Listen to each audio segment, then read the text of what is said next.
Hello friends, welcome back to the my new video guys and my YouTube channel guys. Today friend we are going to talk about guys how can we disable flight mode setting in our Samsung phone device. Friends, you want to disable guys your flight mode setting, so how can you disable it? Today friends I will show you. I will tell you in this video. So before starting video friends, first of all go and subscribe the channel guys, click the bell icon and like the video.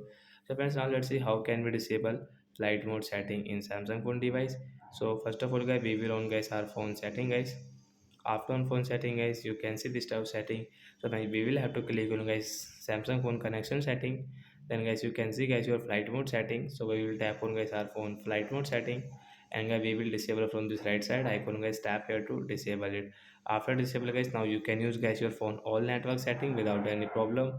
All phone call setting guys you can use in your Samsung phone device. So like that guys, you can disable guys your flight mode setting in your Samsung phone device.